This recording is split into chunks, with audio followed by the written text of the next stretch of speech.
আইএনটিভির সুপ্রিয় দর্শক সকলের প্রতি আসসালামু আলাইকুম। আশা করি আপনারা ভালো আছেন, সুস্থ আছেন এবং সেই প্রত্যাশা নিয়ে শুরু করছি প্রতি সপ্তাহের মতো একই সময় একই দিনে কমিউনিটি ফোকাস অনুষ্ঠান। রয়েছে আমি চৌধুরী মুরাদ।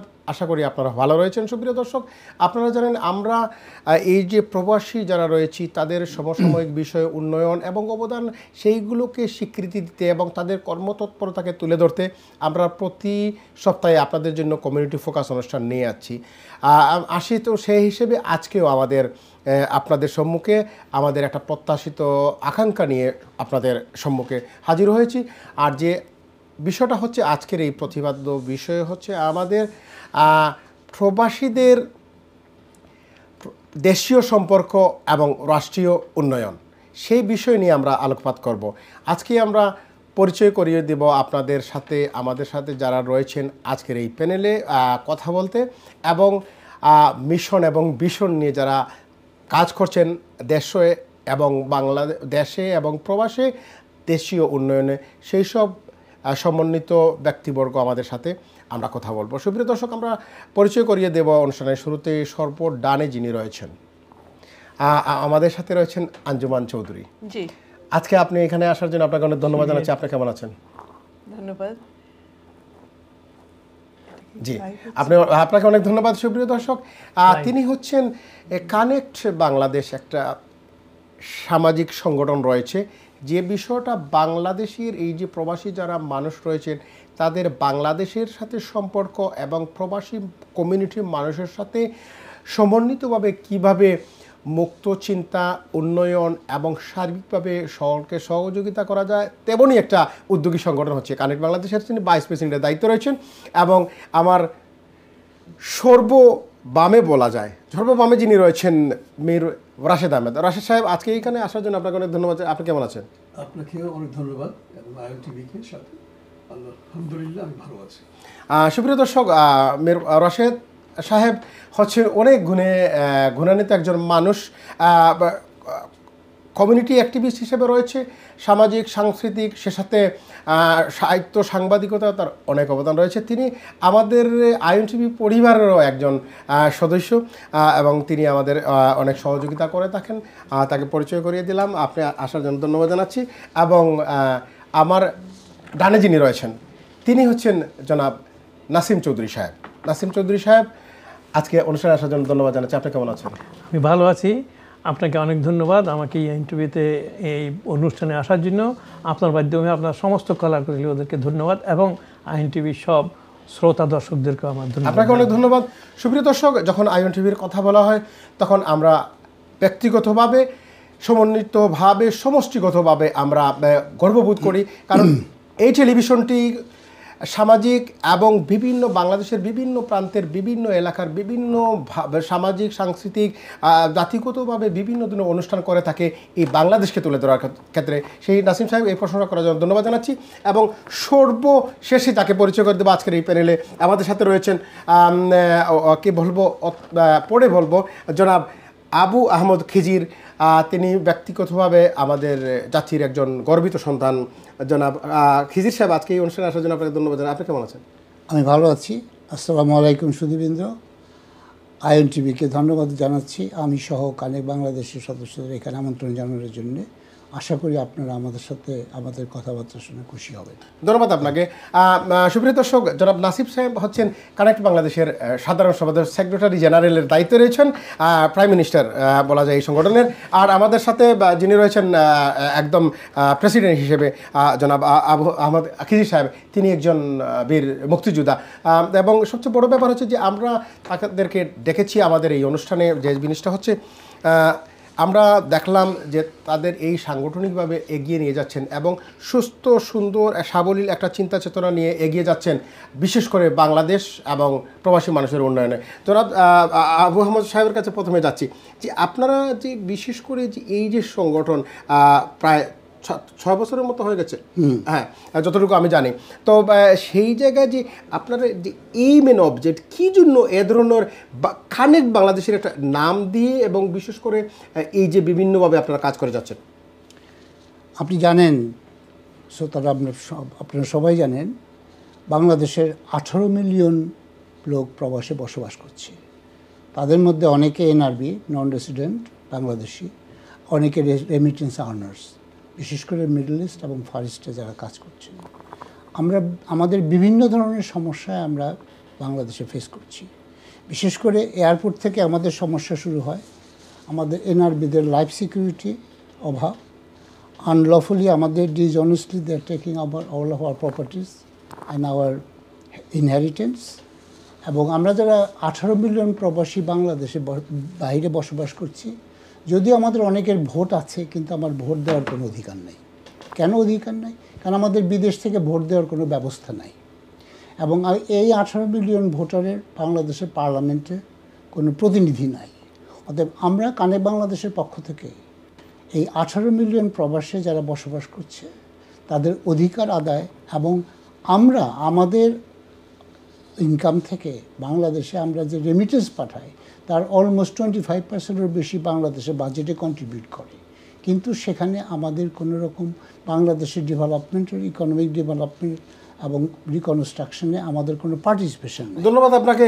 যে বিষয়টা হচ্ছে যে বাংলাদেশের মানুষদের নন রেসিডেন্ট বাংলাদেশি যারা রয়েছেন এনআরবি, তাদের অধিকার এবং উন্নয়নের ব্যাপারে আপনারা সম্পৃক্ত রাখতে থাকতে এবং সম্পৃক্ত করতে আপনারা কাজ করে যাচ্ছেন। ধন্যবাদ আপনাদেরকে। যাচ্ছেন নাসিম সাহেবের কাছে। জনাব সেক্রেটারি সাহেব, যে জিনিসটা হচ্ছে যে একটা জিনিস আমরা অর্থাৎ যারা এনআরবি রয়েছেন, যেটা বলেছেন 180 মিলিয়ন বা মানুষ, 18 মিলিয়ন, সেই জায়গায় তো এই এত হিউজ মানুষের যে কন্ট্রিবিউশন বা অবদান দেশীয় উন্নয়নে অস্বীকার করা যায় না। বাংলাদেশের অর্থনীতি প্রবৃদ্ধির জন্য প্রবাসীদের বিরাট একটা অবদান রয়েছে। সেই মুক্তিযুদ্ধ থেকে নতুন দেশ স্বাধীনতার পরবর্তীতে, স্বাধীনতার পূর্ব বাংলাদেশকে এগিয়ে নিয়ে যাওয়ার ক্ষেত্রে এই বাংলাদেশের মানুষেরা অনেক কাজ করে যাচ্ছে। তো আপনি একজন দায়িত্ববান মানুষ হিসেবে কীভাবে এই যে বিভিন্ন ধরনের চিন্তা চেতনাকে সমন্বিত করতে চান বাংলাদেশ এবং ব্রিটেনের সাথে, বিশেষ করে ওয়ার্ল্ডের যারা এনআরবি রয়েছেন? ধন্যবাদ আপনার এই গুরুত্বপূর্ণ প্রশ্নের জন্য।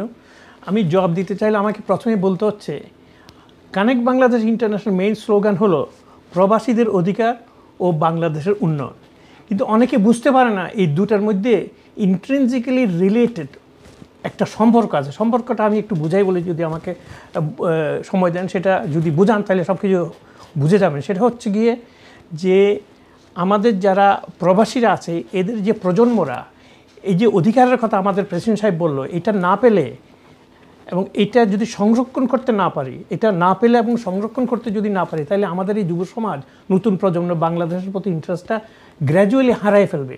হারায় ফেললে আমাদের এই যে এতগুলো রেমিটেন্স যায় এখান থেকে, এগুলি গ্র্যাজুয়ালি এই ইউরোপিয়ান দেশ থেকে যতগুলি আছে এরা কমে যাবে। শুধু রেমিটেন্স না, আমাদের দেশের উন্নয়নটা এটার সাথে জড়িত। এই কারণে যে পৃথিবীতে দেখা গেছে যে উন্নয়নশীল দেশগুলো থেকে যখন মাইগ্রেট হয় অনেকে, তারা মাইগ্রেশন করার পরেও তারা প্রজন্মর পর প্রজন্ম তাদের নিজস্ব দেশকে তারা উন্নয়নের জন্য বিভিন্নভাবে সহায়তা করে। আমরা চাচ্ছি কানেক্ট বাংলাদেশ যে এই নতুন প্রজন্ম যারা আছে এদেরকে এই বাংলাদেশকে ভুলে না যাওয়ার জন্য, যাতে করে বাংলাদেশকে বিভিন্নভাবে তারা শুধু টাকা পয়সা না, জ্ঞান, গরিমা, আপনার টেকনোলজি এবং যুক্তি, প্রযুক্তি, কারিগরি বিদ্যা বলেন, এগুলি দিয়ে যাতে দেশকে সহায়তা করতে পারে। এবং এটা সহায়তা করলে বাংলাদেশের উন্নয়ন যখন হবে তখন তারা ওখানে যেতেও চাইবে। তাইলে এটা একটা আরেকটা পরিপূরক বললে এক কথায় বলা যায়। কানেক্ট বাংলাদেশ চাচ্ছে যে এই দোনোটা অঙ্গে কাজ করার জন্য, যার কারণে বাংলাদেশ এখানেও কাজ করছে, এখানকার সমাজকে, বাংলাদেশকে না ভুলে যাওয়ার জন্য প্রজন্ম, একই সাথে বাংলাদেশ সরকার, যেই সরকার তাদেরকে বিভিন্নভাবে বিভিন্ন তাদের যোগাযোগ ব্যবস্থা বলেন, শিক্ষা ব্যবস্থা বলেন, স্বাস্থ্য ব্যবস্থা, সমস্ত খাতে কিভাবে তারা উন্নয়ন করতে পারবে এগুলির তাদেরকে বিভিন্নভাবে অ্যাডভাইস দেওয়া এবং বিভিন্নভাবে একটা প্রেশার গ্রুপ ক্রিয়েট করে যাতে সত্যিকারভাবে বাংলাদেশের গভর্নমেন্ট কাজ করে, সেইটার একটা ব্যবস্থা করার জন্য আমরা এই সংগ্রামে অ্যাকচুয়ালি রত। ধন্যবাদ আপনাকে। যে জিনিসটা হচ্ছে যে so your like we can say your mission and vision to connect Bangladesh between hour generation or next generation or upcoming generation সেই ধরনের একটা চিন্তা চেতনা রয়েছে। বিশেষ করে আমাদের যে রুট যে জিনিসটা রয়েছে যেটা আমাদের বাংলাদেশ, সেই রুটকে কীভাবে সারা বিশ্বব্যাপী সম্পৃক্ত করে এগিয়ে নিয়ে যাওয়া যায়। আপনাকে অনেক ধন্যবাদ। যাচ্ছি মীর সাহেবের কাছে। মীর সাহেব, আপনাকে কি প্রশ্ন করবো? আপনি তো অবশ্যই আপনি জানেন যে বিষয়টা হচ্ছে যে আমি যে প্রশ্ন করব, আপনি আমাদের একজন সক্রিয় সহযোগী বা বলা যায় বন্ধু মানুষ। তো এক যে জিনিসটা বলতে চাচ্ছি যে একটা জিনিসের সাথে যখন আরেকটা জিনিসের কানেক্ট করা হয়, তখন সেই কানেক্টকে তার পরিপূরক সহায়ক হিসেবে একটা বুদ্ধিবৃত্তির চর্চা করা দরকার। অর্থাৎ তাদেরকে জানানো দরকার যে আসলে আমাদের এই মিশন, আমরা এই নিয়ে কাজ করছি। প্রত্যেকটা কর্মের একটা ধারাবাহিকতা থাকে। সে আপনারা কোন ধারাবাহিকতা নিয়ে বাংলাদেশের সাথে এই যে কানেক্ট বাংলাদেশটা এগিয়ে নিয়ে যাবেন?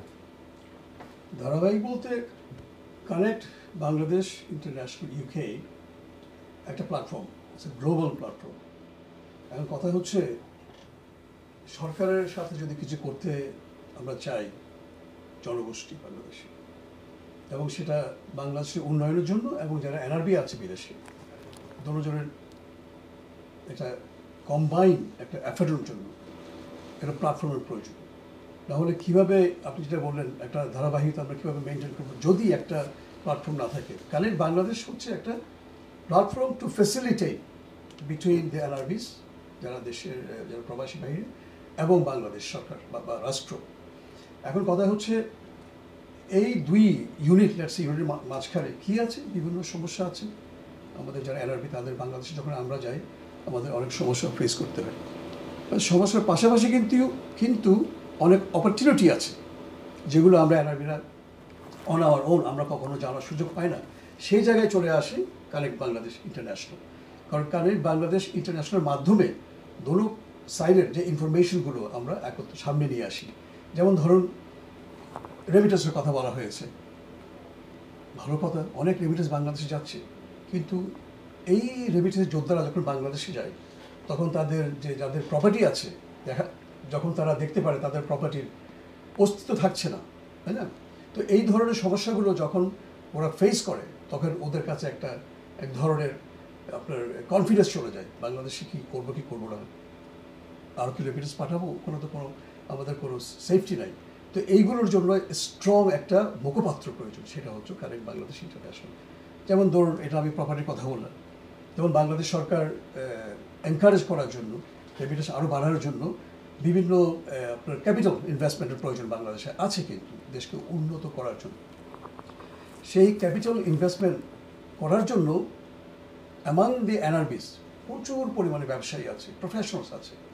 অ্যাগেইন ওদেরকে তো জানতে হবে বাংলাদেশে যে আপনার পলিসিগুলি করা হচ্ছে, ওরা তো কীভাবে জানবে যদি আমরা আমাদের মতো সংগঠন, বিশেষ করে কানেক্ট বাংলাদেশ ইন্টারন্যাশনাল, তারা যদি এগিয়ে না আসে অ্যাজ এ মুখপাত্র দোনো পক্ষের জন্য। তো ওইভাবে আমাদের এই ধারাবাহিকতা চলে আসা আগে থেকে শুরু হয়েছে। কিছু কিছু কাজ আমরা করেছি, আরও অনেক কাজ আমাদের টেবিলে আছে যেটা আমরা বাংলাদেশ সরকারের সাথে বসবো, বিভিন্ন মন্ত্রণালয় আছে। আপনাকে অনেক ধন্যবাদ। আমরা যাচ্ছি আপনার কাছে আসছি যে বিষয়টা হচ্ছে যে আপনারা বিশেষ করে প্রবাসীরা কিন্তু অনেক দেয় কিন্তু সেইভাবে পায় না। So only all I can say বা লাগে আমাদের একটা গান আছে যে মন শুধু নিতে জানে রে দিতে জানে না। So is all we can say is the government or countries people they know how to take but doesn't know how to give the NRB people. So এইটা আমি যাচ্ছি না, কিন্তু এটা অনেকেই বলেন। আমি আসছি আবু সাহেবের সাথে, কিন্তু তার আগে যাচ্ছি আঞ্জুমান চৌধুরী। এই যে আপনি একজন নারী হিসেবে এবং বিশেষ করে এই যে প্রবাসে আপনি জানেন প্রবাসী পৃথিবীতে যাহা সৃষ্টি চিরকল্যাণকর, অর্ধেক করিয়াছে নারী অর্ধেক তার নর, কিন্তু প্রবাসীর আমার মনে হয় যে নারীরা আরও বেশি অর্থনৈতিকভাবে যোগান হোক বা করে যাচ্ছে কিন্তু দেশের জন্য। এবং নারীর যে কোমল একটা হৃদয় রয়েছে সেই হৃদয় থেকে কিন্তু বিশেষ করে আত্মীয় স্বজন হোক, চ্যারিটি হোক, বিভিন্ন সাহায্য সহযোগিতা। তো এই ক্ষেত্রে যে বাংলাদেশের রাষ্ট্রীয়ভাবে যে উন্নয়নে যে সম্পৃক্ততা একজন নারীরও থাকা দরকার, সে কানেক্ট বাংলাদেশকে নিয়ে কীভাবে আপনি সেই সম্পৃক্ত হওয়ার বাসনা পোষণ করেন?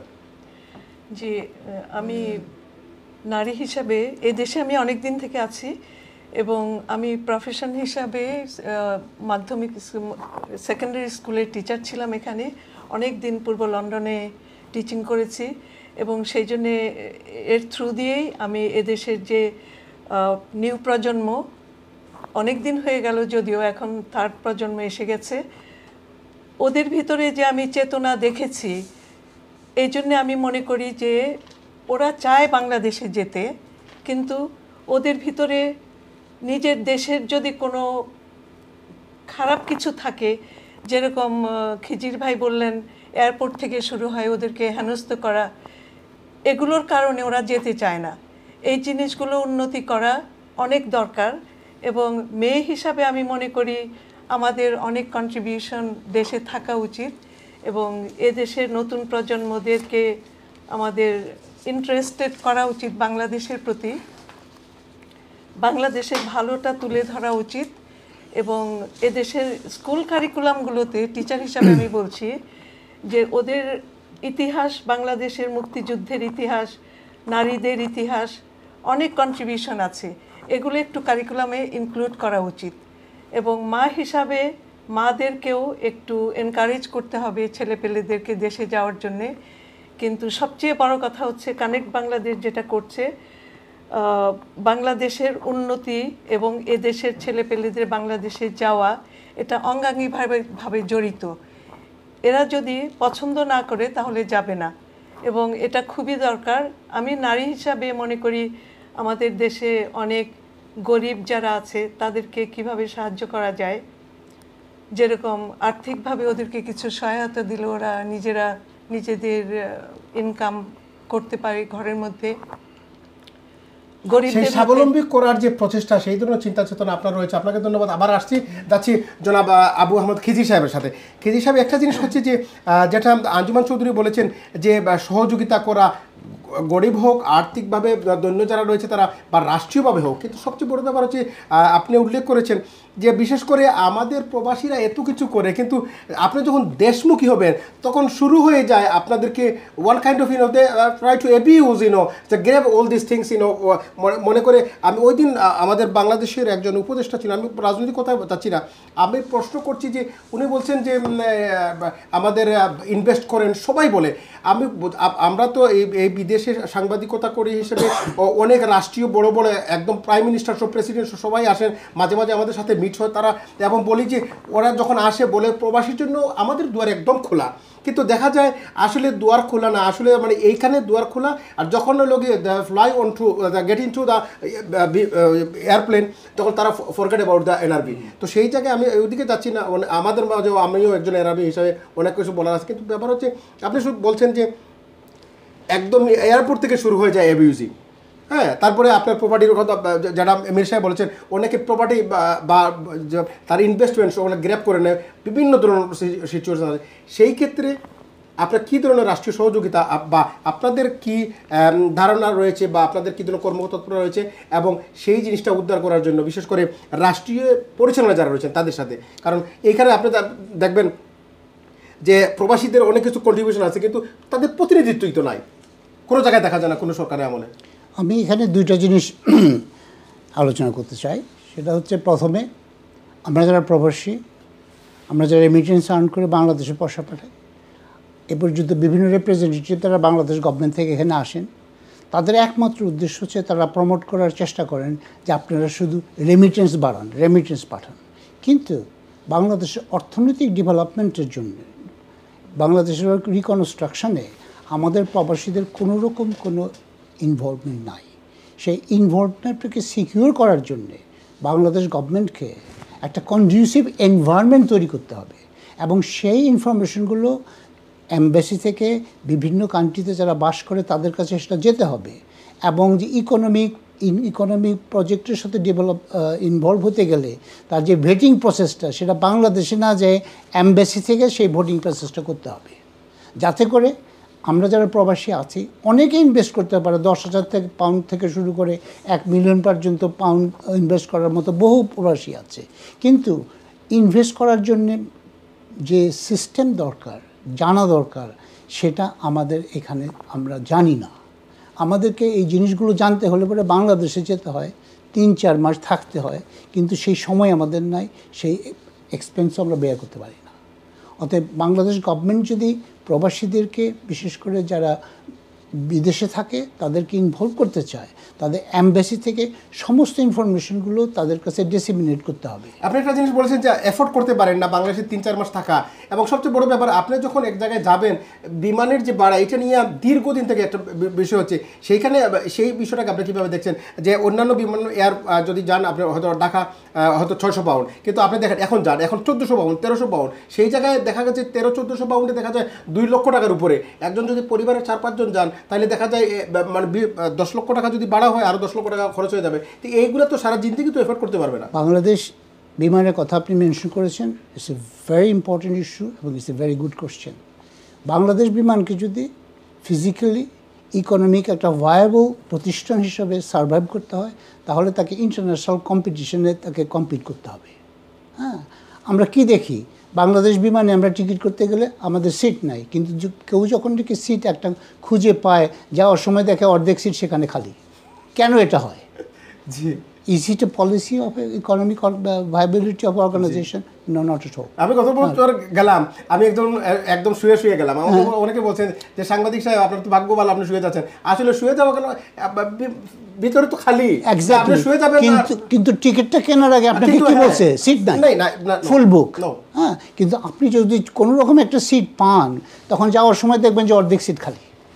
হ্যাঁ, that is why Bangladesh Biman is losing lot of money every year. ধন্যবাদ আপনাকে। We know that. ধন্যবাদ আপনাকে। Thank you. আসছি আবার যাচ্ছি জনাব নাসিম চৌধুরী সাহেবের কাছে। একটা জিনিস হচ্ছে যে আপনি জানেন যেটা আবু সাহেব উল্লেখ করেছেন, একটা জিনিস হচ্ছে আপনি বাংলাদেশে ইনভেস্ট করতে চান, কিন্তু প্রশ্নটা হচ্ছে যে আমরা তো ইনভেস্ট করি, কিন্তু ইনভেস্ট হিসেবে যে একটা মনে করেন আপনার এক জায়গায় 1 কোটি টাকা দরকার, সেই জায়গায় আপনি হয়তো 50 পাউন্ড এই দেশে দেখবেন। এই দেশে আপনি যদি ইনভেস্ট করেন, আপনি যদি একটা certain percentage of the money if you give them, so they gonna give you the full money as well. So সেই জায়গায় ব্যাংকে তো সেইখানে প্রবাসীদের কিন্তু প্রবাসীরা কিন্তু চাচ্ছে না সরকারের কাছে, কিন্তু সরকারে কি এই ধরনের যেমন আপনাদের কনস্টিটিউশন রয়েছে যে প্রবাসী যে রেমিটেন্স আছে সেই রেমিটেন্সে একটা অর্থ দিয়ে আপনাদের ইনভেস্টের মাসে সরকার এবং আপনারা যোগ সাজসে বাংলাদেশের বিভিন্ন ইন্ডাস্ট্রিয়াল বা ডেভেলপমেন্টের বিভিন্ন কাজ অথবা কী করবো উৎপাদনে আপনারা যে শরিক হতে চান, সেখানে সেই সহযোগিতাকে কীভাবে আপনি উদ্ধার করতে পারবেন বা সরকারের কাছে কী ধরনের আপনারা থাকতে পারে যে